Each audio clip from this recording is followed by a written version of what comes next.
میرے محترم بھائیوں اور دوستوں، آج کا جو ہمارا موضوع ہے وہ ہے 5 ایسے بدترین گناہ ہیں جو انسان کو اللہ تعالیٰ کے غضب کا نشانہ بناتے ہیں۔ یہ 5 بدترین گناہ انسان کو رزق حلال سے محروم کر دیتے ہیں۔ ان 5 گناہوں کی نحوست کا جو سب سے بڑا مین نقصان ہے وہ یہ ہے کہ انسان کی کوئی بھی دعا قبول نہیں ہوتی۔ اللہ تعالیٰ دعا قبول نہیں کرتا، رد کر دیتا ہے۔ فرمایا اگر تم چاہتے ہو کہ تمہاری ہر ایک دعا قبول ہو، اگر تم چاہتے ہو کہ تم مالا مال بن جاؤ، زندگی میں کبھی بھی غریب نہ ہو،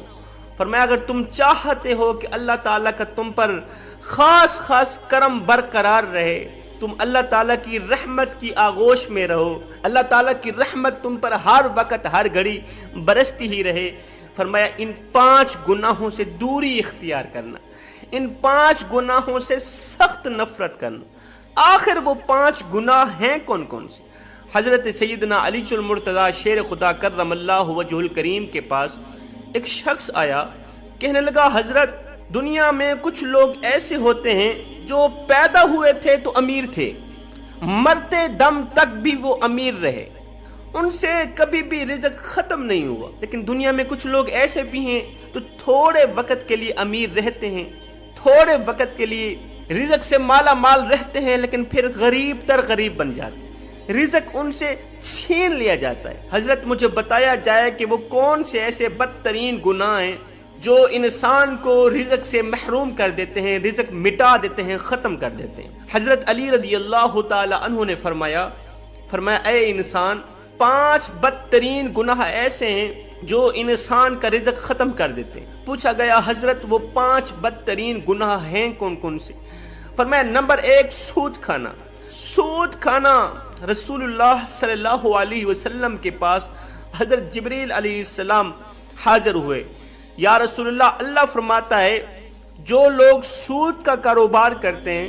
جو لوگ سود کھاتے اور دیتے ہیں، جو لوگ ضرورت مندوں کو، مجبوروں کو 1 روپیہ دے کر 2 روپے وصول کرتے ہیں، ایسے لوگ قیامت کے دن ان لوگوں کی طرح قبروں سے اٹھائے جائیں گے جن کے چہرے مسخ کر دیے جائیں گے، ان کے چہرے بھی مسخ کر دیے جائیں گے جو دنیا میں سود کا کاروبار کرتے ہیں، ضرورت مندوں کو، مجبور لوگوں کو 1 روپیہ دے کر 2 روپے وصول کرنے والے لوگ قیامت کے دن اس حال میں اٹھیں گے کہ ان کے چہرے مسخ کر دیے جائیں گے۔ میرے نبی نے فرمایا لوگو، کیا تم میں سے کوئی اپنی ماں کے ساتھ گناہ کرنا پسند کرتا ہے؟ لوگوں نے کہا ہرگز نہیں آقا، ہمیں اس گناہ سے سخت نفرت ہے۔ فرمایا سنو، اپنی سگی ماں کے ساتھ گناہ کرنے کا اتنا گناہ نہیں جتنا سود کھانے کا ہے۔ تم سود کیوں کھاتے ہو؟ رزق ختم کرنے کی جو مین وجہ ہے وہ ہے سود کھانا۔ حضرت شیخ سعدی رحمت اللہ تعالی علیہ فرماتے ہیں میں ایک نئے مکان کی تلاش میں تھا، میں ایک نیا مکان خریدنا چاہتا تھا کہ ایک سود خور شرابی میرے پاس آیا، کہنے لگا حضرت یہ جو مکان ہے نا بڑا ہی نرالا خوبصورت عالی شان مکان ہے، یہی آپ خرید لیں، میں بھی اسی محلے کا رہائشی ہوں، میں آپ کا ہمسایہ بن جاؤں گا، آپ نہ تو کسی سے پوچھیں نہ کسی سے مشورہ لیں، یہی مکان خرید لیں، یہ مکان بہت ہی عمدہ ہے، اس میں کوئی بھی عیب نہیں، اس میں کوئی بھی عیب نہیں ہے۔ حضرت نے فرمایا او نادان، اس سے بڑا عیب بھلا کون سا ہو سکتا ہے کہ تو میرا ہمسایہ بن جائے گا، تو میرا پڑوسی بن جائے گا، تو سود خور، تو شرابی، تو جہنمی، اس سے بڑا عیب بھلا کیا ہوگا کہ تو میرا ہمسایہ بن جائے گا، اور جہاں تجھ جیسا ہمسایہ رہتا ہو وہ مکان مجھے مفت میں بھی ملے تو بھی مہنگا ہے، اور ہاں تیرے مرنے کے بعد اس مکان کی قیمت 10 گنا اور زیادہ بڑھ جائے گی۔ حضرت علی نے فرمایا دوسرا گناہ کسی نیک متقی عورت پر تہمت لگانا۔ اللہ تعالیٰ قرآن مجید کے اندر ارشاد فرماتا ہے جو لوگ نیک عورتوں پر تہمت لگاتے ہیں، وہ عورتیں جو ہر وقت میری رحمت کی آغوش میں رہتی ہیں، جن پر ہر وقت ہر گھڑی رحمت کی بارش برستی رہتی ہیں، جو نمازی ہیں، قرآن پڑھتی ہیں، تہجد گزار ہیں، باپردہ ہیں، نیک متقی پرہیزگار عورتیں ہیں، جو لوگ ایسی عورتوں پر تہمت لگاتے ہیں، مجھے قسم ہے اپنی عزت اور جاہ و جلال کی، میں اس وقت تک ان لوگوں کو معاف نہیں کروں گا، ہرگز نہیں کروں گا، جب تک وہ نیک عورت انہیں معاف نہیں کرے گی جن پر انہوں نے تہمت لگائی تھی۔ جس طرح ایک ماں اپنی لاڈلی اولاد کے خلاف ایک حرف بھی سننا پسند نہیں کرتی، سیم اسی طرح اللہ تعالیٰ بھی اپنے نیک بندے کے خلاف ایک حرف بھی سننا پسند نہیں کرتا۔ حضرت سیدنا عیسیٰ علیہ نبینا علیہ السلام کے پاس ایک بڑھیا عمر رسیدہ خاتون آئی، کہنے لگی حضرت میں کافی دور سے آئی ہوں، میرا ایک شوہر تھا جس سے میں بڑی محبت کیا کرتی تھی، بڑا پیار کیا کرتی تھی، آج سے 30 سال پہلے میرا شوہر فوت ہو گیا، اس کا انتقال ہو گیا، اب روزانہ میرے خواب میں آ کے کہتا ہے ایک بار آ کے قبر کھودو، میرا چہرہ تو دیکھو۔ 30 سال پہلے مرنے والا میرا شوہر جس سے میں دل و جان سے محبت کیا کرتی تھی،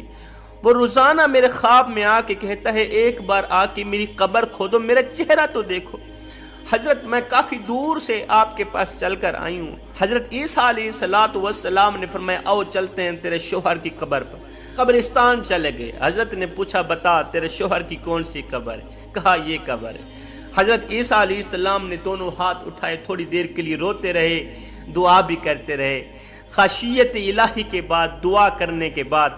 حضرت نے قبر کی طرف اشارہ کرتے ہوئے کہا اے قبر کے اندر سونے والے اللہ کے حکم سے کھڑا ہو جا، اے قبر کے اندر سونے والے اللہ کے حکم سے کھڑا ہو جا۔ ایک دم قبر پھٹی، اس کے اندر سے ایک ایسا انسان کھڑا ہوا جسے دیکھ کر اس بوڑھیا نے ایک چیخ ماری، زوردار چیخ ماری، زمین پر گری بے ہوش ہوگی۔ اس صورت کا ایک انسان کھڑا ہوا کہ اس کا بدن تو انسانی تھا مگر اس کا چہرہ مسخ کر دیا گیا تھا، اس کی صورت مسخ کر دی گئی تھی۔ وہ عورت بڑھیا بے ہوش ہو گئی۔ تھوڑی دیر بعد جب اسے ہوش آئی تو حضرت عیسیٰ علیہ السلام نے اس شخص سے پوچھا جس کا چہرہ مسخ کر دیا گیا تھا، پوچھا او نادان تو دنیا میں کون سا ایسا گناہ کیا کرتا تھا جس کی وجہ سے تجھے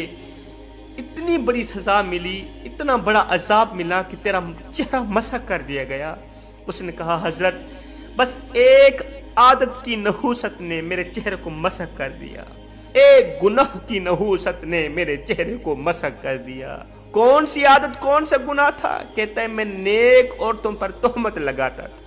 نیک عورتوں پر لگائی گئی تہمت نے میرا چہرہ مسخ کر دیا۔ کل قیامت کے دن بھی میں ان لوگوں کے ساتھ اٹھایا جاؤں گا جن کے چہرے مسخ کر دیے گئے۔ حضرت علی رضی اللہ تعالیٰ عنہ فرماتے ہیں تیسرا گناہ اللہ کے ساتھ کسی کو شریک ٹھہرانا، اللہ کے ساتھ کسی کو شریک ٹھہرانا، شرک کرنا۔ میرے نبی نے فرمایا صحابہ مر جانا، مٹ جانا، ٹکڑے ٹکڑے ہو جانا، پاش پاش ہو جانا، شرک نہ کرنا۔ قیامت کے دن اللہ تعالیٰ اگر چاہے تو زمین و آسمان کے برابر جتنے گناہ کرنے والے لوگوں کو بخش سکتا ہے، مغفرت کر دے گا اگر اللہ تعالیٰ چاہے تو۔ زمین و آسمان کے برابر جتنے گناہ کرنے والے گنہگاروں کو اللہ تعالیٰ اگر چاہے تو بخش دے گا، مگر سنو شرک کرنے والے کو اللہ تعالیٰ کبھی بھی نہیں بخشے گا، مشرک انسان کبھی بھی نہیں بخشا جائے گا۔ حضرت علی رضی اللہ تعالیٰ عنہ فرماتے ہیں چوتھا گناہ کسی پر جادو کرنا، اس سوچ کی بنیاد پر کہ یہ زندگی میں خوش کیوں ہے، کسی کی خوشیوں کا جنازہ نکالنے کے لیے، کسی کا جینا حرام کرنے کے لیے اس پر جادو کرنا، اس کی خوشیوں کا جنازہ نکلوانے کے لیے، اس کا رزق ختم کروانے کے لیے جو شخص جادو کرتا ہے، فرمایا ایسا شخص دائرہ اسلام سے خارج ہو گیا جس نے کسی پر جادو کیا۔ جب وہ مرے گا ایمان کی حالت میں نہیں مرے گا، مسلم بن کر نہیں مرے گا۔ جب وہ مرے گا روح نکلنے سے پہلے شیطان آئے گا، کہے گا بیٹے میں تیرا باپ ہوں، اس کے باپ کے روپ میں آئے گا، باپ کی شکل میں آئے گا، بیٹے میں تیرا باپ ہوں، دیکھ تیرے دادا یہودی بن کر مرے، تیرے پردادا یہودی بن کر مرے، بیٹے تو مسلمان بن کر کیوں مر رہا ہے، کیوں جا رہا ہے، تو بھی یہودی مذہب قبول کر کے مر، تو بھی یہودی مذہب لے کے جا۔ الغرض یہ شیطان کی باتوں میں آ کر یہودی مذہب قبول کر کے اس دنیا سے دفع ہو جاتا ہے۔